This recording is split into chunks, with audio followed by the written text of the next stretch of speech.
Good evening, everyone. Welcome to our proposed 2024-25 instructional budgets.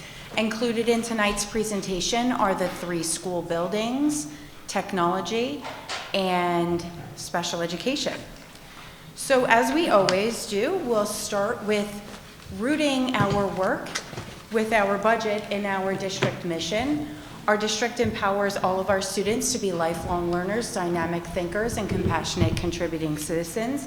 It also defines for us the learning environment attributes that we look for in building in our programs that are rich and differentiated, and do that with a safe and supportive environment, which allows students to explore passions and celebrate accomplishments, and of course provides opportunities for leadership and service. In addition to the mission, we also look at our strategic plan, which is based on 6 strategies to support the work that we do. The 6 strategies include leadership, curriculum, wellness, communication, infrastructure and resources, and partners. We'll go ahead and get started with our first school. We'll start with our Bedford Road School, and I'll invite up the principal, Ms. Hunger.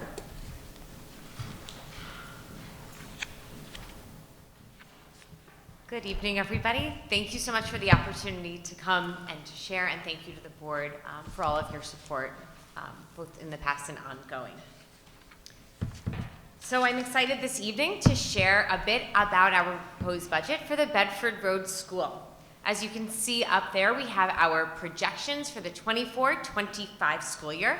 Projections are based on a 5-year average, taking into consideration both students moving into as well as out of the district. We currently have 575 students, and so we're projecting a rather steady enrollment for the next school year. We are very excited because kindergarten registration is underway for us, and we look forward to welcoming our newest students through various events throughout the spring.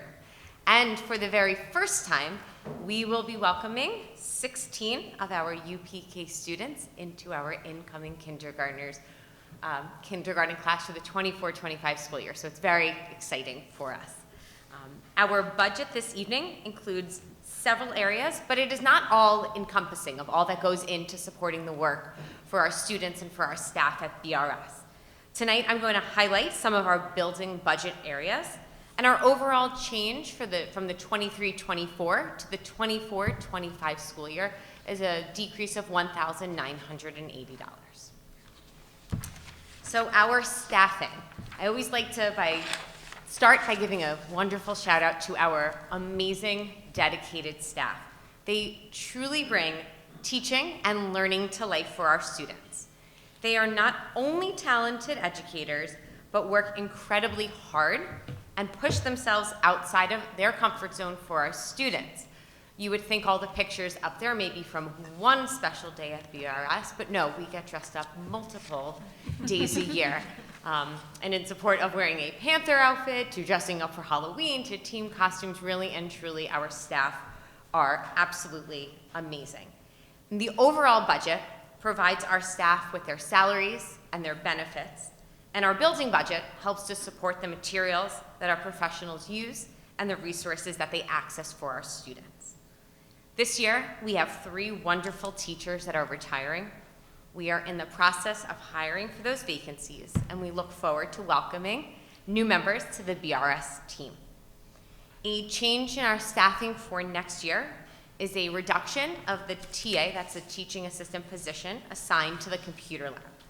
Technology continues to be an important part of our program and will continue to be an important part, but technology is now incorporated for us really throughout the day, throughout our work with students, and across subject areas. And this can be expanded into other areas as well. I know Dr. Faggio is excited to share more technology updates this evening with everybody. Our materials and supplies. This supports many areas of teaching resources and as well as for our curriculum. At BRS, we use a variety of tools to make sure our students have a well-balanced approach to ELA and a strong foundation in math. We continue to have a data-driven approach to instruction. This year, we expanded our phonics instruction into our 4th grade classrooms. Next year's budget we will be using to help support the expansion of materials for students to access, in particular in this area. We're continuing to invest in maintaining our current programs and in adding some new materials. We always continue to expand and refine our work, in particular in writing, and aligning our assessment tools with our instructional goals. Our curriculum team continues to work to build vertical alignment across content areas and grades, and our budget helps to support the purchasing of materials for our work in the classroom with students as well as professionally with our teachers.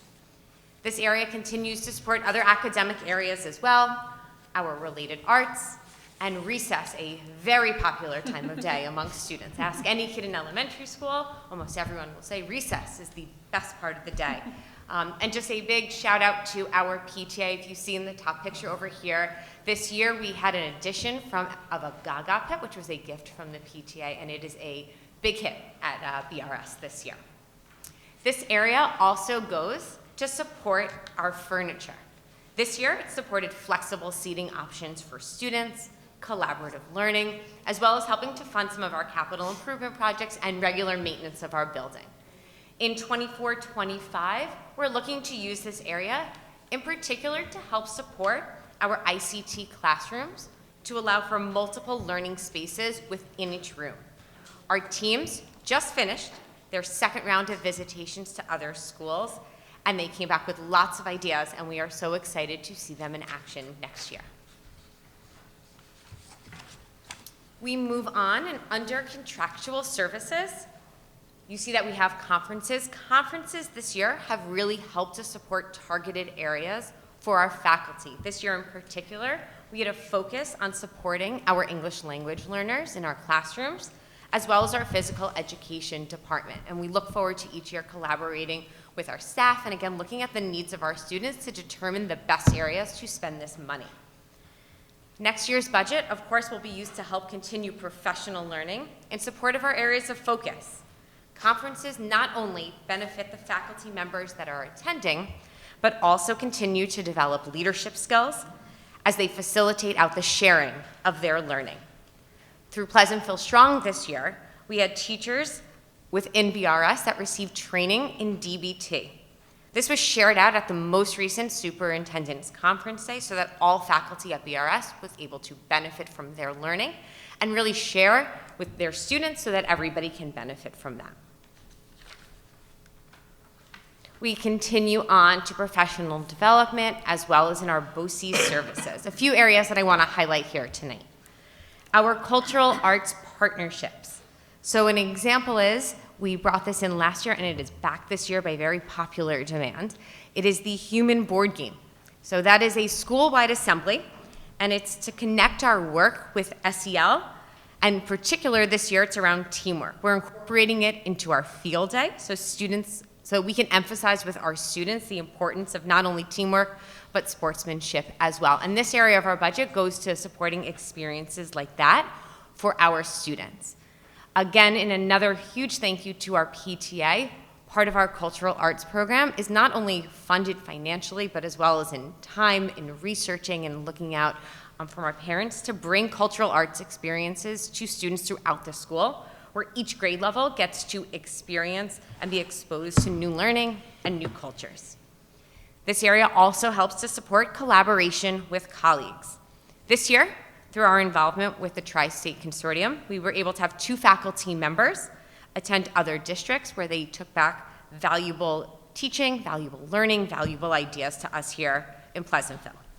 We're able to connect with colleagues across schools and important topics through principal and AP groups, and professional development, again, helps to support learning. This year, we use this to target our work, again, around 4th grade and expanding our work in phonics into 4th grade and supporting our teachers at that grade level so that they felt ready to work with our students. Capital improvements. We are continuing to work with our classrooms. We are replacing blinds in the classroom that just need maintenance of the building, as well as replacing the chalkboards in the classroom. Over the past 2 years, This has enhanced our usability of our classrooms, enhanced our usability of walls, and it gives access to learning resources for students and an opportunity for students to see their work proudly displayed in our classroom. Across all 3 buildings, we're looking to improve our safety measures by transitioning to transaction windows. For BRS, this is in our greeters vestibule. An example of that can be seen up there, and what you see is, it's a little hard to see, but you see there's a small slit on the bottom where any ID or paperwork that would need to go through would be able to be slid right under the glass without having to open the window. Thank you so much for having me here this evening. I'm going to call up Dr. Chigaris to share a little bit more about Pleasantville Middle School. I had 2 quick questions. With the UPK, the new program that we're running, is it going to change how you do peek into kindergarten at all? That's a great question. We are still planning on running our traditional peek into kindergarten. For us, the most valuable information that comes from that is parents getting to see the school where their kids are going to go, getting to connect with our PTA, and just hearing a little bit more about our day. So even though we have families that are already part of our district and have had that introduction through UPK, we feel like it's still a valuable resource for our families to have. That's great. Will they be invited to the BRS movie night as well? In the fall? Don't we do one in the? So our PTA, I'll give a little sneak preview. We were talking about it today. This spring, there's a BRS Family Fun Night coming, and so more information to come on that. And yeah, so one of the exciting things about being an incoming kindergarten student is that these spring events, like the BRS Family Fun Night, as well as we do kindergarten play dates, and we have our 4th graders come give tours to the kids coming in, and so they'll be included in all of that. And that kickoff for us is in April for that peek into kindergarten, and then we roll out all of our events from there. That's great. Thank you very much. You got it.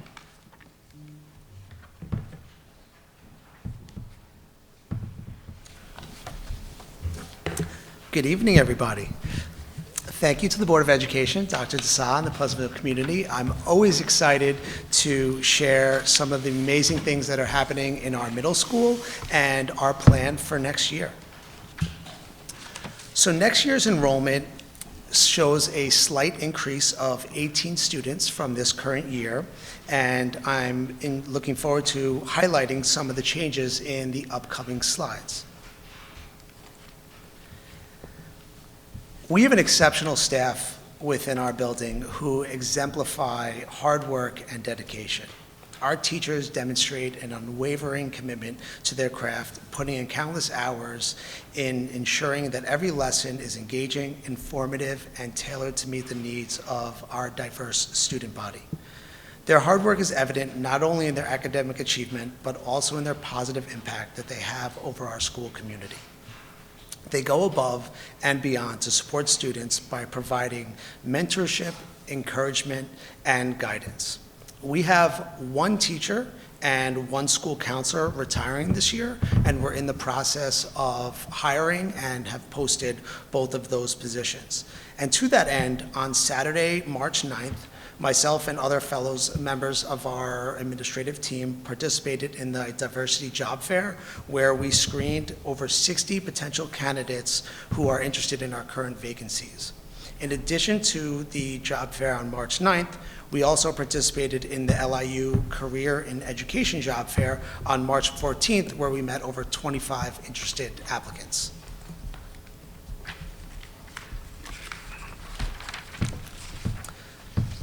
So materials and supplies.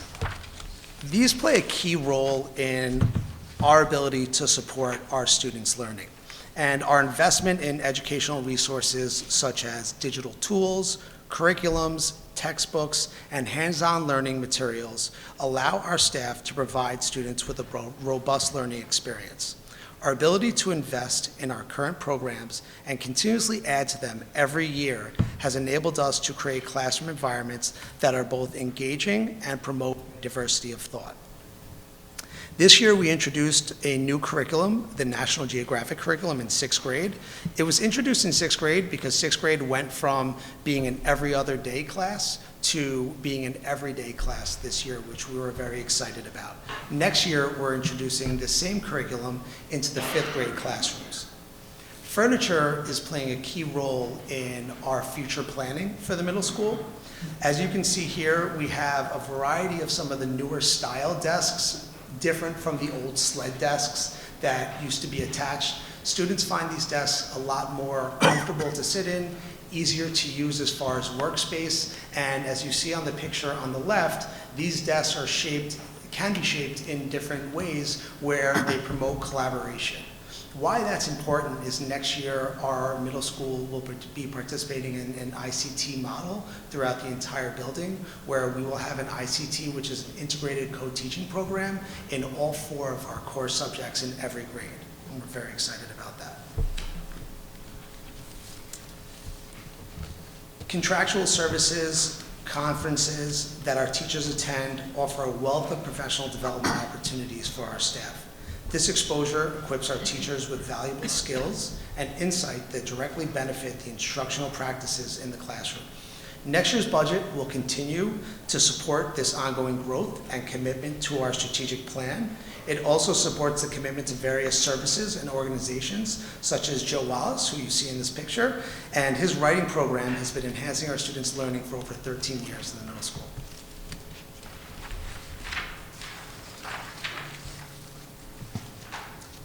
Continuing on professional development and BOCES services, our staff participate in various professional developments this year, and the budget continues that momentum. We're in the process, as I mentioned, of introducing the ICT model, and throughout the course of this year, our staff have participated in various professional developments, learning best practices in how to meet the needs of all the students within this model. Next year, we plan on continuing those professional developments, as well as coaching time for our teachers. Administrative forums, as well as a variety of other forums that have been open to our staff by way of the Action Collaborative, has exposed staff to current trends and best practices that have taken place throughout the region. Our cultural arts program, much as Mrs. Hunger mentioned at BRS, in collaboration with our outstanding PTA, provides our students with a variety of experiential learning opportunities. Some of these opportunities have included our participation in the Holocaust and Human Rights Education Center, the My Face Wonder Project, and a historical interpretation by Sheila Arnold, where she provided a presentation of Orne Judge, who was an 18th century personal maidservant who ran away in search of freedom. Capital improvements. This is another really big area, as you can tell, within the middle school. Currently, as everyone knows, we are undergoing an HVAC upgrade, which we're very excited. And although Mr. Chamberlain will share a lot more of the details of specifics of where we're at, there has been a ton of progress made from last summer continuously through this year at unique and ideal times that have not disrupted our learning. And we are very excited to utilize these systems next year. These updates will have such a positive impact on our students, from climate control to air circulation. So it's really a positive thing that will happen in the middle school next year. And leading up to this work, weather dependent, we will have a partial roof restoration take place over this upcoming spring break.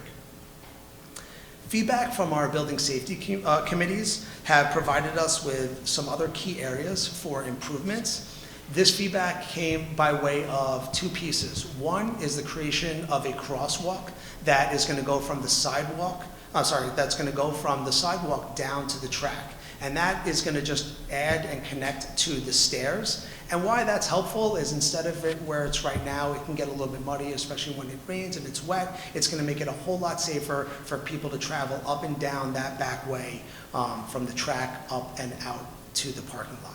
The next one is a really important one, and it's creating a sidewalk and a crosswalk from the sidewalk to the tennis courts. That's going to be another visual representation that students will be crossing there, or adults may be crossing there, and when drivers come down that back parking lot, they'll be able to see that. This makes a really big difference. And I can tell you that when our district put the circle down with the pavement paint, that alone changed the driving patterns of many, many parents and made it much safer for our students upon arrival and dismissal. So we're really appreciative for our building level safety committee in providing that feedback and excited for those changes. A couple other ones, like Mrs. Hunger mentioned, with our vestibule, instead of having that open window, we're going to be going to the transaction windows in the vestibule, and we anticipate that will happen at some point over the summer.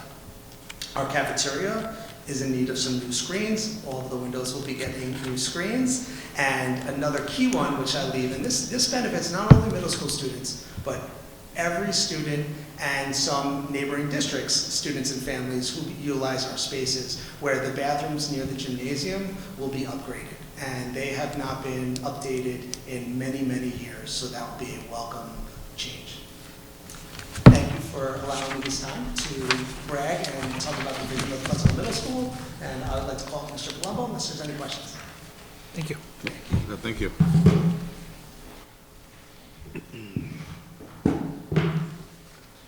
Hello and good evening. Thanks for having me. Excited to share a little bit about the work that we're doing at Pleasantville High School and what some of the big drivers are as we put our budget for the upcoming 2024-2025 school year. Our enrollment projections for next year are relatively stable. I think we are projected to lose about 5 to 10 students. I will point out that we gained 15 new students from Mechanical Hills who will be joining us as members of the class of 2028. We're excited about that. You will see a small decrease in our building budget. We work very closely with John Chow around our per pupil expenditures, which would explain the slight decrease in our budget based on the slight decrease in our overall enrollment for the next school year. Obviously, one of the biggest drivers in a building is your staffing and the work that we do with students to provide them with outstanding programs. Some of the questions I typically get when folks want to know how resources are utilized at the high school level is they'll say, Joe, what does the schedule look like? What type of programs exist for students? So this slide gives you a quick snapshot. Our school counselors are in the process now of collecting over 3,500 unique course requests from students as we plan academic programs for the upcoming school year. We have over 280 unique courses that we offer. We schedule over 400 sections of courses. A question folks typically want to know, well, how many classes are kids taking? It's different for every student at the high school. Safe guide rule of thumb would be 6 to 7 classes per student. And our new staffing for the upcoming school year includes a permanent building sub.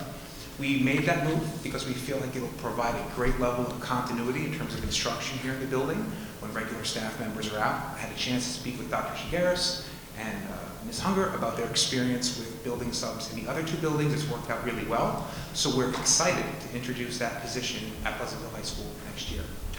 Along with our staffing, there's a great deal of work that's going on in the building in terms of our student and family workshops. This year we transitioned from Naviance, which is our college transition tool, to School Links. So we've had a number of workshops for families and students to help them use that tool to leverage all of the options that they have during their high school years to explore interests, careers, and then when they're culminating their high school experience, to explore post-secondary options, whether they be the workforce, armed services, 2 or 4-year colleges, whatever it is the students are interested in pursuing when they finish our building here.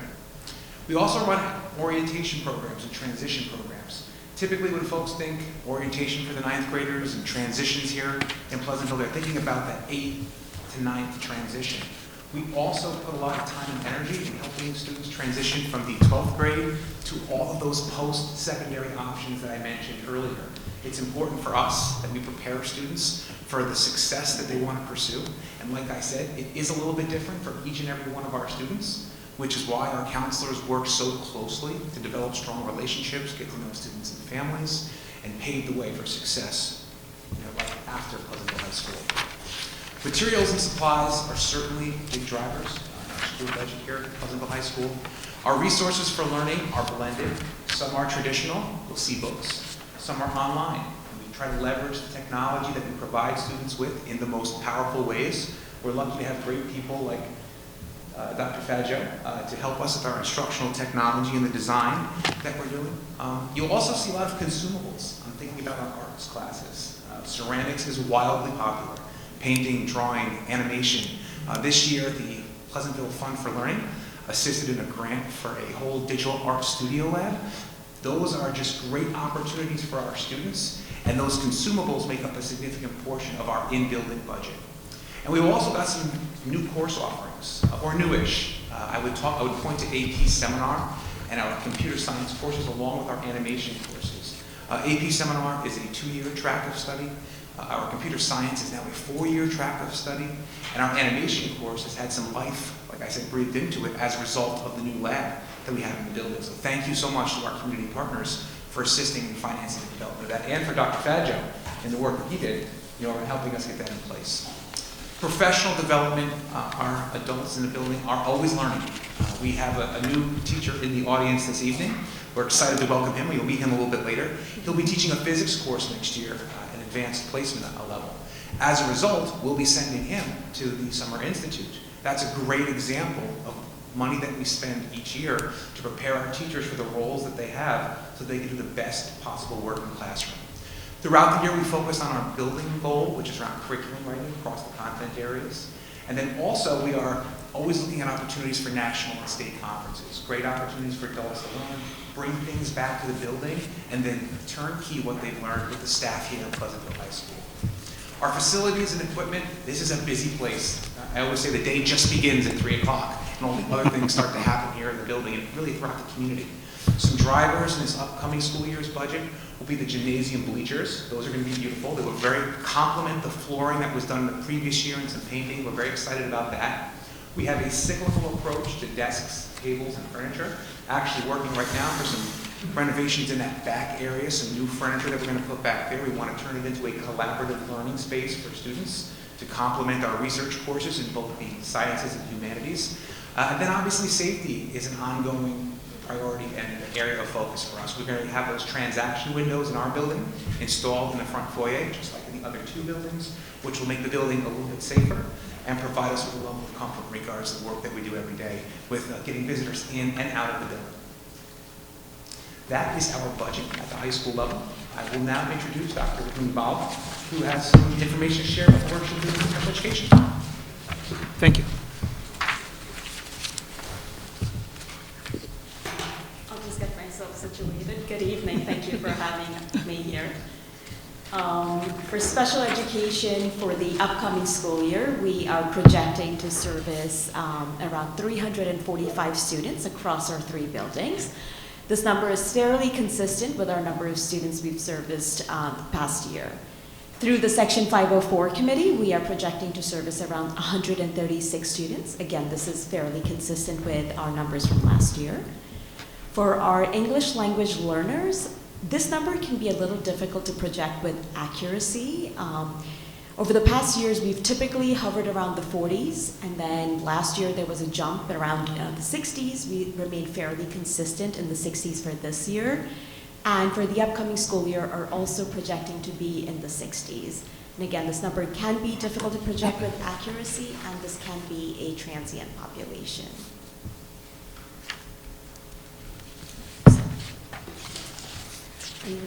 For our budget for the upcoming school year, we are projecting an increase of about $8 million. There are 2 main drivers contributing to this increase. One is reflected in our contractual services line for about $500,000. $300,000 of which is for transportation. Resident students classified by the Committee on Special Education are transported as per law to private placements and out-of-district placements.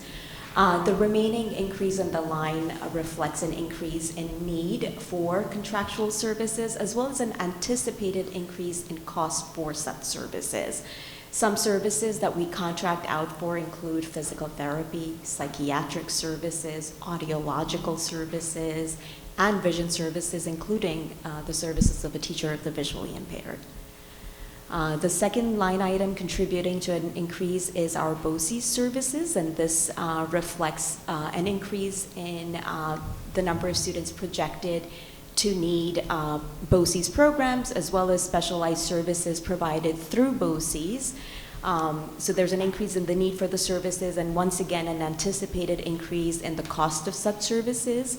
Some specialized services we obtain from BOCES include evaluations like bilingual evaluations, feeding evaluations, functional vision evaluations, just to name a few.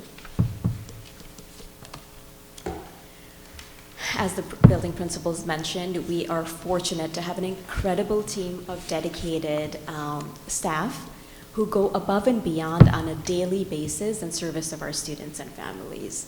Our department has a stellar reputation, and it wouldn't be so if not for our team. For the upcoming school year, we anticipate maintaining all necessary in-district programs.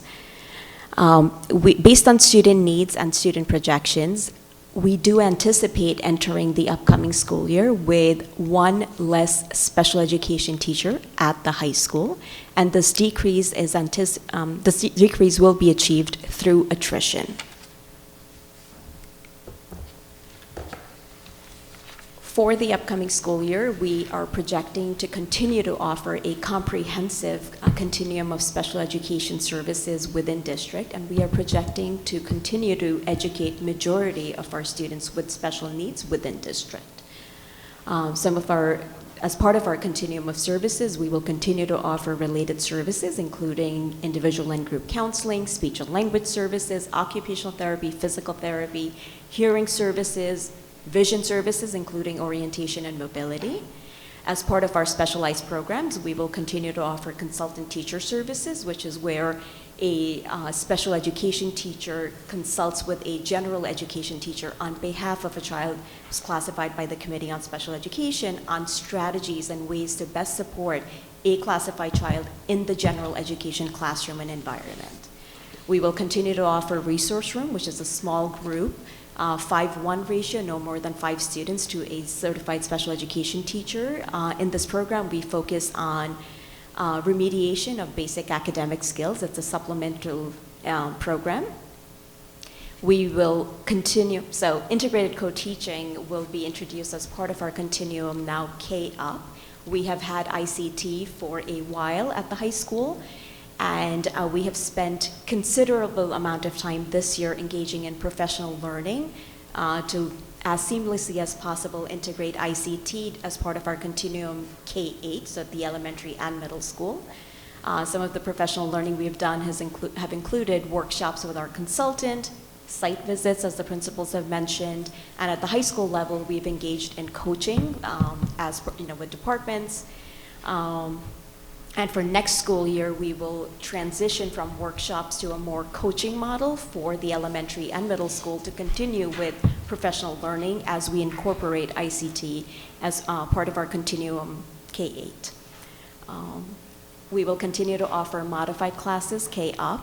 Modified classes are our self-contained 15-1 classes. They're taught by special education teachers and include all students with IEPs. And I should go back and mention in ICT, that class is comprised of students with IEPs and students without IEPs and has a general education and a special education teacher teaching together.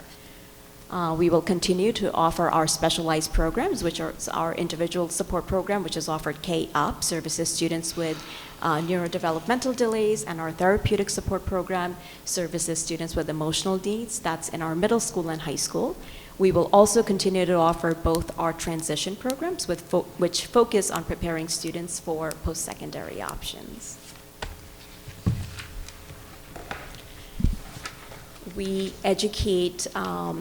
also educate students from neighboring districts, our non-resident tuition-paying students, and that is a source of revenue for the district. For the upcoming school year, we anticipate a slight decrease in revenue of about $88,000. We anticipate and are projecting to run our middle school and high school programs as close to capacity as possible. We've created a flyer and are working to increase our enrollment in our middle school and high school programs with non-resident tuition students, to just run them at capacity and run them efficiently.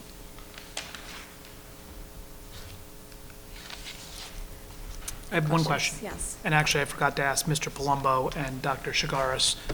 Ms. Hunger already mentioned it, but are you using the services of the Tri-State Consortium? I am not yet, but I do plan on being able So to. they offer, I can probably answer on behalf of the district about the Tri-State. So part of what we do is use some of our professional development monies to participate in the Tri-State Consortium. So they run different levels of professional learning. Some of the things that they do is they run professional circle groups. So depending upon the topic, depending upon us, they have an elementary, middle school, and high school one. And then Dr. Faggio and I can switch off going to like a curricular type one. In addition to going to the professional learning, to learn with colleagues around topics, we also can send folks who have been trained on site visits. So Ms. Hunger spoke about this year we trained 2 additional people at BRS, or was that last year? Last year. And then the people that are trained can go on site visits. They are very intense, very laborious, and a lot of learning happens in 2.5 days. So this year, one of our assistant principals went on a site visit on MTSS, which is multi-tiered systems of support.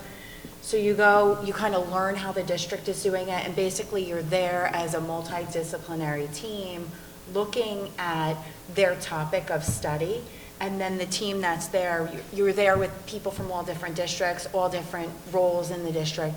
You go there, you engage in this process, you evaluate their program based on a rubric that you get trained on, and then you provide that feedback, and then you come back and bring that information back to the district and go from there.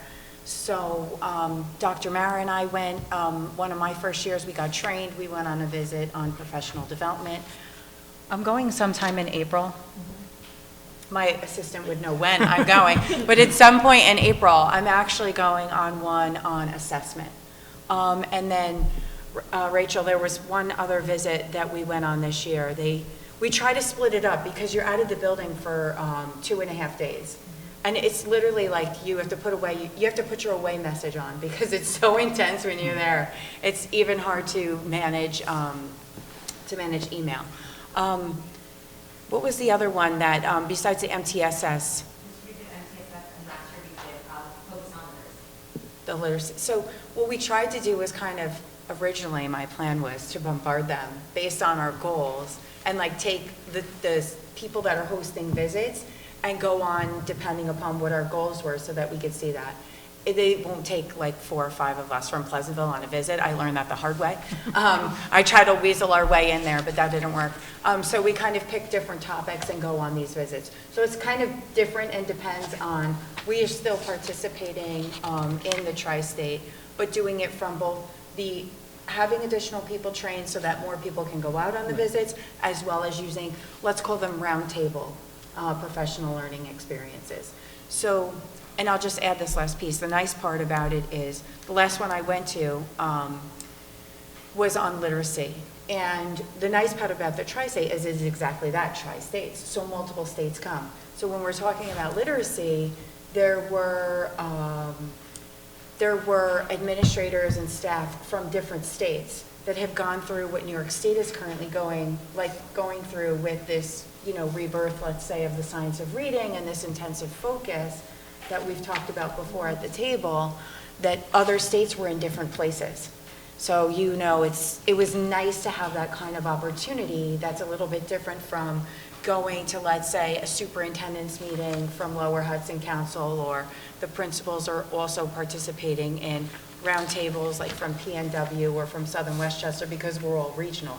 So it's nice to kind of have that other option to go to roundtables with such a diverse group, not just from multiple states, but also from the area, Long Island to upstate to everywhere. So they're a great opportunity. I hope that answers. Are we limited in the number of times? I know we bought a membership 3 years ago. I think we were a member a long time ago and then dropped out and started. Are we limited on the number of visits that we can do by the membership, or? You're limited because of you, it's like an application process, and I just explained that we can't all go on the same Right. visit. And you can only go on a visit if you've been trained. So going out to training is, like, we try to train a couple of people every year, to additional people to go out, so then they can actually go out on the visits. So it's an investment, and it's a way to engage with colleagues, it's a way to engage with relevant topics, and see different ways that different districts are doing things. So there are some limitations in terms of what are sort of like base costs. Putting aside the time limitation. The because times it of eats you up a that, lot you know, of- you're paying for subs if teachers are going out, but yeah, there's restrictions on, so what we get is access to any of the roundtables and being able to go out on sites. But then if you want to train additional people, which we try to do during the summer, we have to pay extra Extra to get for them trained. additional people to go out. And what about hosting? Because when we signed up, it bounces around, right? It does, yes. But I assume there's like an application process and you have to show them that you have They something. try to go through it like cyclically, but like when you're up from when you enter to when you're supposed to be up for a visit. So it's incredibly laborious to plan for the visit, and gathering materials and picking a topic. But they have topics on everything from literacy to the civic engagement piece. You can kind of pick any part of your district that you want people to come in, but you have to prepare all of the information to put it To forward. present it, because you're Yes. basically teaching. Yes. Thank you.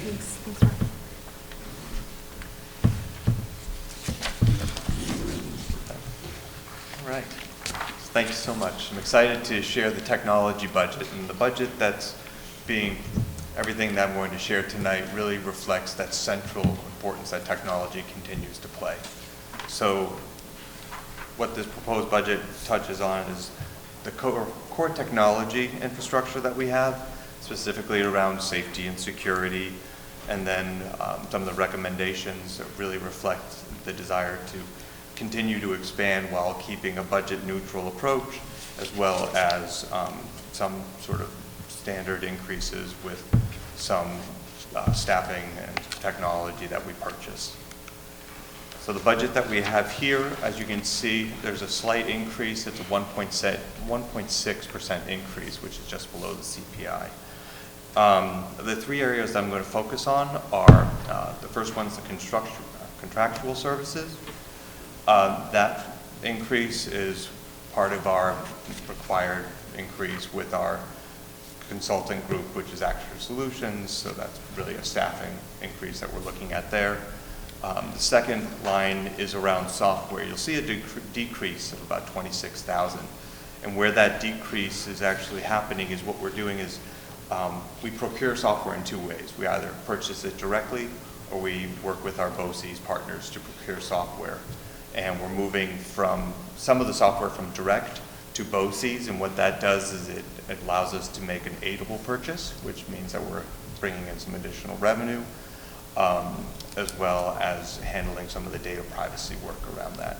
So we move those dollars over to the BOCES line, and then the difference that you see with the BOCES line reflects some additional increases around the software, different tools that we use for cybersecurity, things of that sort.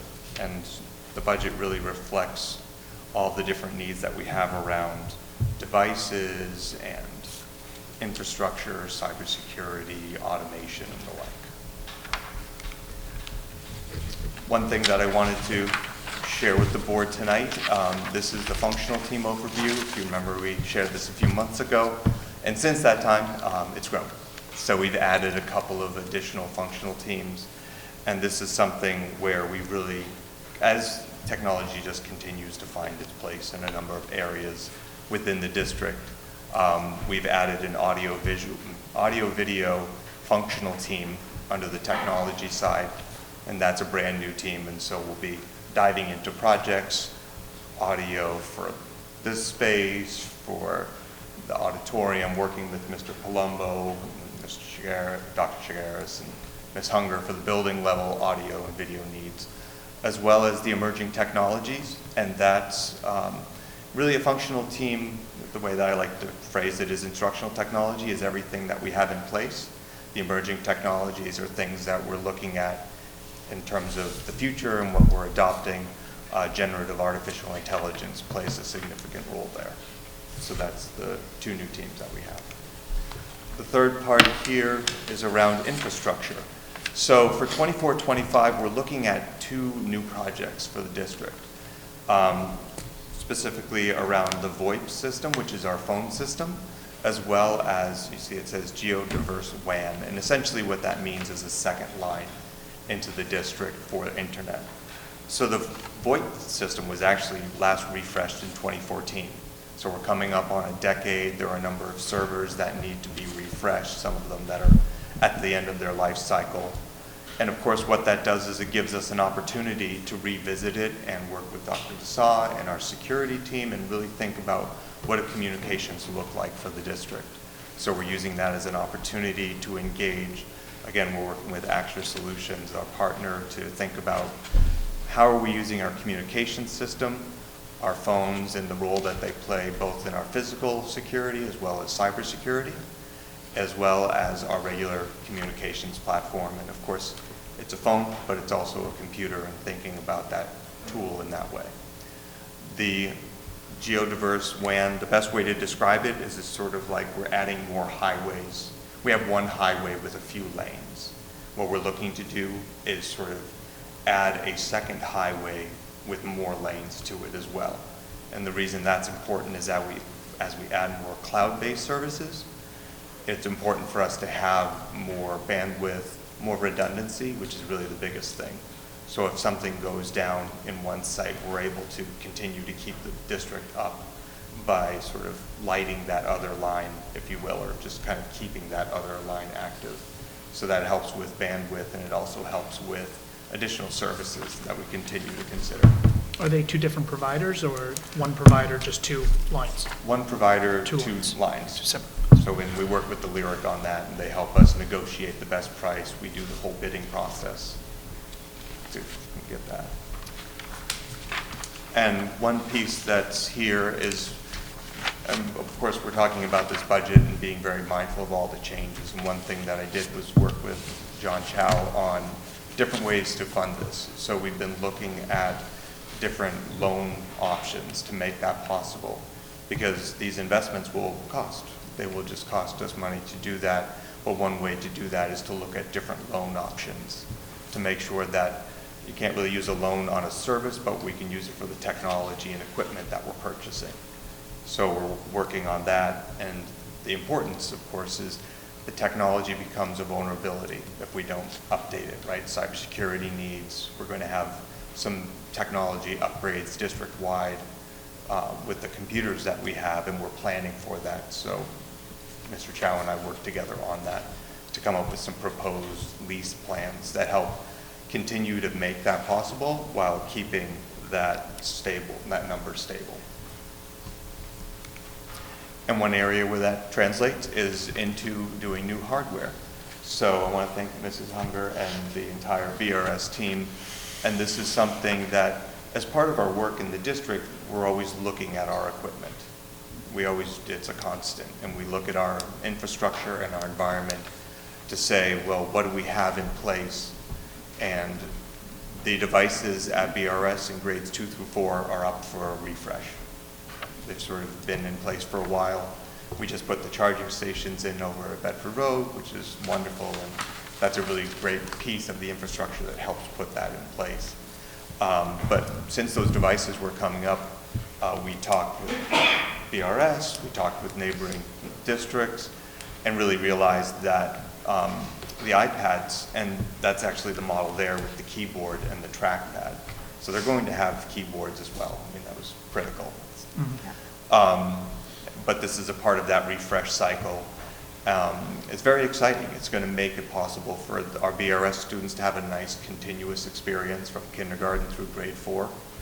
So they can continue to have that experience from one grade level to the next. It's a reduced cost. The devices are actually less expensive than the laptops that we currently purchase. So a lower upfront cost and a lower total cost of ownership. So it's a very solid investment on that point. And so that's our proposed piece there. As part of that work, we're actually working with Apple closely. So Apple is providing us with services. They have a deployment specialist team that will come in and provide services to help with that transition.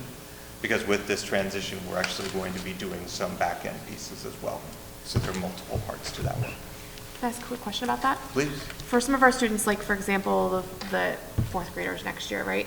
They will have had iPads and then laptops. Are they going back to iPads, or are you keeping them with laptops till they transition? They would go back to iPads. Okay. Yeah. So that's the one thing, and we thought about that because they're sort of, our rising second graders will be okay because They'll have that they're using consistency. iPads right now. The third graders will be switching back. Got it. So I think, and our general sense is that they're sort of, they should be fairly resilient to it. Yeah. It won't bother them too I much. think they'll adjust. If the adults can do it, the kids Exactly. can definitely do I'm it. Right, certain right. it's the parents at home that are gonna be like, wait, what? But yeah, I think the students will be just fine. Sure, sure.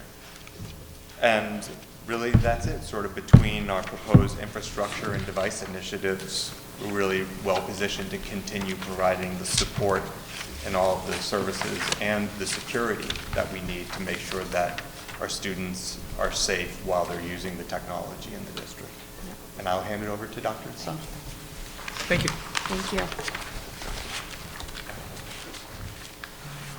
you. You know, in our original budget presentation, when we did the preview and when we did the proposed budgets, there's a slide where I talk about how this budget is built on this philosophical approach that we have to meet the ever-changing needs based on what's going on in the world and what's going on with our students. And I think what we heard from all of the administrators that spoke tonight really goes back to what I started this presentation on, which is our mission and our strategies and our strategic plan, and how we have thoughtfully merged this evolutionary philosophical approach. This is not a stagnant budget. This is not a copy and paste job. This is a lot of time being really thoughtful about what are the changing needs around us and what are the changing needs of our students. And these align with our mission. You heard them talk extensively about safety changes, from having bleachers where people don't have to be injured and that are ADA compliant, to the same thing with bathrooms that are ADA compliant, to the transaction windows that we'll be putting in this summer that just really support making sure that we have a safe environment, not just from the physical safety. The entire HVAC project is about safety. Dr. Faggio talked about the cyber safety pieces. These are all things I was alluding to in the preview and in the proposed budget presentations. I'm super proud of the work that we've done. I also think that you're going to hear throughout the presentations a focus on our two goals around curriculum writing and how we're supporting that process, not just by devoting time, but by also devoting resources to it, along with, I think every single person at some point spoke about the ICT implementation, whether it was professional development investment and or being able to add this to our continuum K-8 based on student needs. Again, one of our two K-12 goals this year. And another theme I just wanted to point out was really this ability to be able to move our practice to be able to support student needs. So I'm really proud of the work that we've done along this budgeting journey so far. Coming up next, at our next board meeting, we'll hear from athletics. We'll hear the non-instructional budgets of O&M and budget revenue and the tax cap. John will have a great time with all of that. You'll really enjoy hearing all of that fun stuff, a lot of number crunching for you. The other thing that we are looking to do is we've done different things throughout my time here. We've tried to do budget forums. So we didn't great. 2 years ago, we got better participation than we did last year. So we decided to take our show on the road. And this year, we're going to go to a couple of the PTA meetings and talk about the budget a little bit more. So feel free to meet us out there on those days for BRS, the middle school, the high school. SEPTA already got a flavor. We'll come back. I know you guys will love it. And lastly, if you have any, ooh, I went fast on that one. Any budget comments, our contact information, we're always available to speak and or meet to help people understand the direction of where we are with our budget. So thank you.